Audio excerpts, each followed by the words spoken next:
But there is another one. So they talked about the black boxes in the OR on the movie, which I thought was a great idea. So how do we get a black box into Montana, into the local ER, into the local ORs? How do we get that introduced into our systems now and integrated into our healthcare systems to help create that change? I'm adding a little bit to these questions. Simulation. Simulation? Go ahead. I believe that simulation is the great equalizer. And what I mean by that is, as healthcare professionals, at some point I counted, I maintain something like 26 different licensures. And it's not like I'm 26 different flavors of a paramedic. It's just to be at the scope of practice that I'm capable of practicing at, I maintain a whole host of continuing education requirements, all of which are research-based to a certain degree, and all of which come with a certain amount of effort required to renew them. But that doesn't necessarily mean that I'm training in an environment which is psychologically stressful, is physically relevant, is with the teams that I'm participating with. So we have to at first acknowledge that to err is human, and we need to do something about it. I was thinking about Zach's response to the previous question.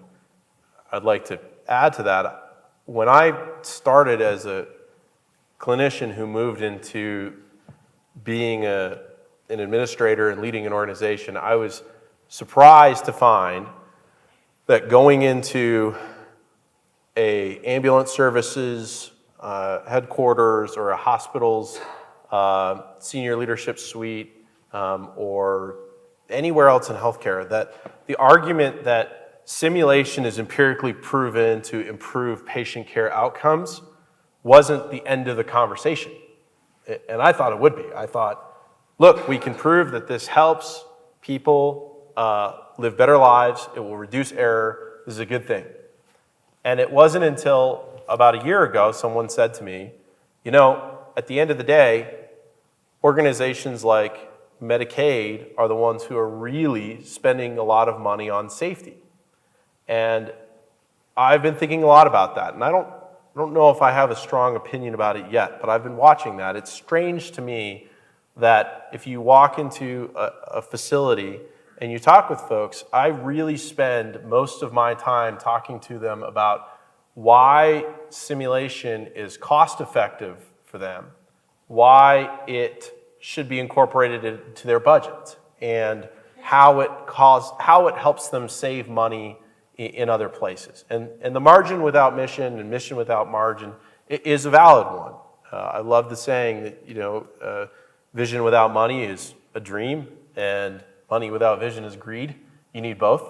And so to a degree it makes sense, but to get black box technology into Montana, we have to fundamentally address the echo chamber that is the hospital's focus on their other priorities, all of which are valid and are necessary for them to be in existence. But to bring the black box technology in, I think we really first have to adapt the concept of simulation. And because we've worked so hard to roll that rock up the hill we're rolling it up, I have to say I'm a little concerned for us. I'm not optimistic that we're going to be able to do that kind of transparent technology in Montana for many years. So that kind of leads into this next question. So with that information, do you think that healthcare in general in the U.S., because we differ from very many other countries, should have an investigative or punitive governing body to when mistakes happen? Do you think that would change the focus of let's not be punitive, let's talk about this and fix it, instead of let's be quiet and fix our systems so the patients don't find out, or kind of like the film talked about, we need to be open, we need to be transparent. What would you see in government? We talked about legislator, but what other things do you think the public getting involved, what do you think? I think about CMS and where they've gone with the triple aim and hospitals are being penalized for readmissions. Well, how about if hospitals are penalized for patient safety issues? And maybe they are to a degree. I don't know the answer to that. But that might be one way, because as Ben talks about, it's financial. They can't afford the education as far as simulation goes. Well, maybe if there's a savings there, or a bigger payment, or a penalty, for high patient safety issues within a facility, perhaps it would change the focus and make patient safety more of a priority if it affected the checkbook. Yeah, I mean, I think about that. I think about how I could make that a carrot instead of a stick. And everybody who practices healthcare pays for malpractice insurance of some variety.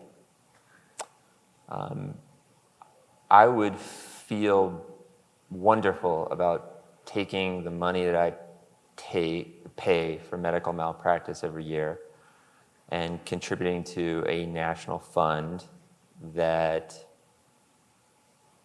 allowed this body to exist and provide in-depth investigative procedures when errors happen, evidence-based recommendations and how to correct them, and at the same time allowed physicians to, and all healthcare providers to feel like they are not being individually punished for things that are rarely individually their fault. If I took that money and I put it into a fund every year, I'd pay it every year, and I'd a big smile on my face. Ding! Just so happy. I mean, that's what New Zealand does. I mean, they have a fund, and if somebody has a bad outcome, they petition the fund, and the fund disperses funds and to compensate them for that. And there's not quite the second element of that, which is an investigative body that provides evidence-based recommendations to help fix it. But those are things that I think would, I'm less keen on the punitive side of it in terms of. Yeah, I mean, it kind of feels like we've got that already, right? Yes. Yeah. Like the punitive system exists. It's the reason why malpractice costs so much. It's the reason, I think, why we don't engage in that open conversation. I mean, I was just thinking about how, the National Traffic Safety Board, NTSB, whenever there's a big accident, a bus rollover, a plane crash, they show up, they take a look, they dive into it. You get the results eventually. This person made an error and this thing happened. But almost never is it, this person made an error and now Amtrak is out of business because they've been sued for everything they were worth. And so I kind of agree with you. I sort of feel like we have a punitive system. What we need is the protections in place for the actual human beings making the decisions to even have the conversations to let us move forward. So we all agree that needs to change. That area needs to change. We have the punitive, now let's action toward what do we do to improve and not penalize. Even though we do CMS and all that, we have fun with that, with readmissions and payments going down. And is that basically your focus now, is less punitive, more let's fix with the problem? Well, I mean, Do you I think agree with that? The CMS penalties haven't really resulted in what they wanted them to. I mean, I think what they've done is demoralized a large portion of our healthcare workforce without changing patient outcomes. Yeah. Do you think it's taken away from the hospital's ability to create educational programs for their staff members by losing money because of their poor safety or outcomes or benchmarks not being met? I don't know. I mean, I don't know. I could speculate, but I'm not sure that I could give you an evidence-based answer to No. that. I mean, I know that just like all hospitals and healthcare agencies everywhere, if you know, if dollars are being allocated elsewhere, usually education and prevention are probably the fat that's going to get trimmed first. So, So, all right, so let's move on. So there's some good questions from the audience, so I'm going to kind of integrate their questions in with what we've come up with for the panel. So it talks about the grading system that they have for hospitals with Leapfrog. So they talk about there's a D grade. Well, other than asking a doctor in that facility why, what can the public do? So that kind of helps what we talked about when we came up with questions of what can patients do to help prevent harm and advocate for themselves before, during, and after medical care, and how can they ensure that their voices are going to be heard and not ignored? What do you think what can we tell patients and patients' families to make their voices be heard? I think before kind of offering up my 2 cents about that question is just acknowledging, like they did in the movie, that oftentimes patients and patient families don't even know the questions to ask. And I just want to say that, for all of the audience members here tonight, that, a lot of us have been affected by medical errors, and to ever think back on that and have to think to yourself, gosh, I wish I would have asked another question. That can be really painful. So any suggestions, I think, offered up by the panel are all in a prospective way of saying, how can we make this better in the future? I've taught nurses this, and I try to teach anyone this as well, is just really listen to your gut instinct. I think that we've become so academic sometimes in how we think about our world, and medicine is a science, so we want to make it really scientific, and well, gosh, if there's not a best practice around that, then obviously, that's not true. And I think it's important to stop in those moments, and as a clinician, I do this often, in bedside care, and just say, gosh, something seems off here. And if something seems off, it's okay to ask another question. And one of the safety behaviors that we use in our hospital is, not just asking a question, but then questioning the answer that you receive, and continuing to question that answer until you receive a response that makes sense, or that individual can explain it to you in a way that you can understand. And everyone deserves to be given an explanation that they can understand. So if you don't understand it, don't feel like, well, gosh, if I had just gone on to college, that maybe I would understand what's happening to my loved one. Like, ask us again so we can explain it to you where you can understand it. Okay. All right, so here's the next question. So what do you think are the blind spots in medical communication between providers and patients, and how do we remedy these gaps? How do we fix those gaps? What do we need to do? It's a big question. I know. Let me go back a little bit. If my daughter, who's going to school in northern Michigan, emergently faxed my wife, who then paged my son, who used a walkie-talkie to tell me the story, what my daughter wanted to tell me and the answer, what I got, are going to be different. Yet that's what we do when somebody's having a heart attack, stroke, trauma.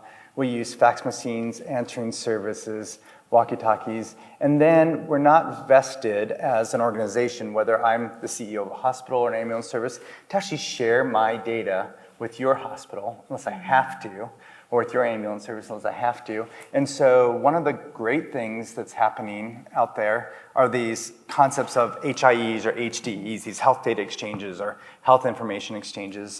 There's a number of acronyms about the idea of like, wait, if I can log on to any place and figure out what my buying profile is from Amazon with just a click and buy another pair of matching socks for Zach's blue eyes, like, you think I could get my dental records easy on my phone, but we can't yet. And so we're looking at, like, how does that happen? And that's just happening in every single state. And think there was a headline yesterday of like a $19 million award to the state of Montana to build this system so that there's transparency across that patient's entire health history. And we have to get there first before the patient has access to it, because I certainly don't have access to my own health history at your facility, your facility, your facility. And you can probably speak a little bit more from a state level of what some of those initiatives are. You can get yours, you just have to apply 3 days in advance. Yes. And then we'll send it by owl to your home. Exactly. So, Yeah, there has been a recent grant award for the build-out of a statewide HIE. And I couldn't tell you the name of the company. I just wrote it down yesterday, but I don't remember what it is. That's going to be doing the build-out. And that will include records from ambulance to clinics to hospitals, all the way through the healthcare continuum. That'll be available throughout the system. So the discussion's happening. Yeah. I just don't know when or Yeah. how long. Well, I mean, the contract's been awarded, so there's actually a firm that's working on the HIE now. It's kind of, I don't know what the time frame is, because it's a huge undertaking, because there's not any one system statewide throughout the hospitals as far as electronic patient care records. Many of the hospitals use different systems. So it's a matter of integrating all of those systems together so that they can all talk and compile all that information and then make it available.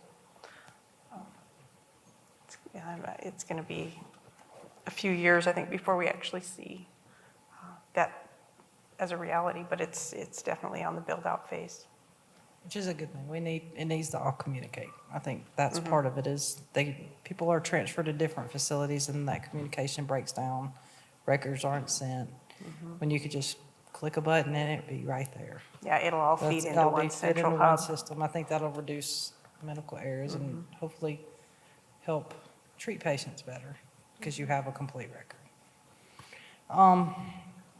So we talked a little bit how there was the advocacy you saw in the movie, and then the average person to make real change in patient safety. But there was a question that goes to this. So all patients are at risk of medical error at this point. Do we not all agree? Yeah. Okay. So not only low-income patients are at risk, all patients, but how do those low-income patients that feel like they get less care because they are low income, how can we bridge that gap?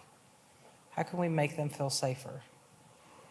I know when I was practicing in Tennessee, nurses in the ER, doctors in the ER, nobody even knew if the patient had insurance or not when they walked back to us. That was done by a separate department, and it didn't matter what happened when they came into our ER. Do you think more ERs and hospitals that do this would increase their patient satisfaction and help create better care for their patients if this happened? What do you think? I think personally, I as a practicing nurse in an intensive care unit, I never know what the patient's insurance level is. And that never really factors into the care that I provide. But I can certainly see where you're coming from, and I think, or where that question is coming from, because going back to what I previously said about just our understanding of information, it is mandated by the government that all pamphlets that are given to patients be written at a 5th grade reading level. Well, that's fantastic unless, until we as your doctors and nurses are talking to you like you got a PhD and you have no idea what's going on. And if you don't know what's going on in your care, it's going to impact the outcome because you're probably going to be with us for a few days. Hospital stays are getting shorter and shorter, and you're going to go home and you're going to be discharged and have to care for yourself or a loved one that didn't understand what we said is going to be caring for you and doing the best that they can. So I think the more that clinicians can implement evidence-based tools such as teach-back education and having the patient teach back the information that they just heard back to the person providing that so that there's that closed loop of understanding, the better we're going to have those outcomes. But I can say, in my career that I haven't encountered, discrimination based off of insurance. So I'm happy to say that from my perspective. I think that you might be able to speak to this differently, Zach, but right, as end clinicians, all of us that are sitting here, we treat the patient with or without their ability to pay. Yeah. However, that question is actually a very complex question because I don't know if that's true or not, the question, but yet it's not a big leap for me to think it's true, not because of they're poor or rich, but when you have limited resources, even financially, you don't have access to a second opinion or even the internet to study or friends or colleagues or an ecosystem around you to help you be safe. So I'm not sure it's actually attributed to the end provider as much as it is you're in a system where you don't have the resources, speaking to what you're saying, to make sure that you're safe or that your loved one's safe. And I actually, sorry, just to wrap that up, first thought I had was I was trying to see if it was my wife's handwriting. Because as somebody who works with that population every day, I can say that I take a very different perspective. I think that it's about the resources that the people who choose to provide care in that space, they're special people, I married one, and they lack the resources and the kind of educational equity that we'd like to think exists. And so one of the things that we're trying to accomplish is to say, how can we bring the kind of training that was previously reserved for large, typically academic centers at a very high price point to the fourth largest state in the country, and do it in a way that makes it accessible to everybody. And that's, I think, one of the key factors in that is how well trained and prepared consistently are the caregivers within that environment. I think that's what leads to reduced preventable medical harm. You're going to love this question. So, why are people who have little or no medical experience being put in charge of making decisions about how we care for our patients, such as your CEOs that don't have any medical background, that may have an MBA? So what are we doing for that? Is our healthcare system right now committed to patient care and safety, or are they committed to making money? What are your personal thoughts or professional opinions? It's a tricky question. I'm glad I'm not in your shoes. Well, I'll just put my cards on the table, easy for everybody to see. Again, I've said this before, there's too many masters in our healthcare system, and to show up and try to do the bidding of an insurance company, do the bidding of a hospital administration, do the bidding of your American board of such and such to provide a certain level of care, or do the bidding of a national legislation for emergency care, while at the same time trying to balance that with patient well-being and patient safety, is those goals are never going to be aligned in any way, whether that's financial or, as we're seeing, even technical or evidentiary or medically aligned. They're all going to be disparate, and everybody's going to have a different goal there. So simplification of that would be something that I would favor, and there's a lot of different routes to simplification of that. But consolidating the masters and trying to get some of the conflict reduced would be good for everybody, from my standpoint. And I know there's concerns about socialized medicine and the bad word that that's creating, but simplification and consolidation of the masters is important so that we can stop having the infighting. My most favorite CEO that I get to work with right now has a bachelor's degree in engineering and worked for Boeing for 10 years. And he now runs a very small hospital in a very rural community. He's one of the sharpest people I know, and he cares about the mission. I believe that. And he has to run a business, which is also an important thing. And I think that margin and mission, they can coexist, but it's about the perspective that the people who are ultimately making the decisions about which check gets signed for which thing, they are the influencers in the system. And they're not going to go away. Many of them are there for the right reasons. And so I think the challenge is learning to speak their language, help them understand what the value is in preventing harm, and helping them kind of come on to the team, so to speak.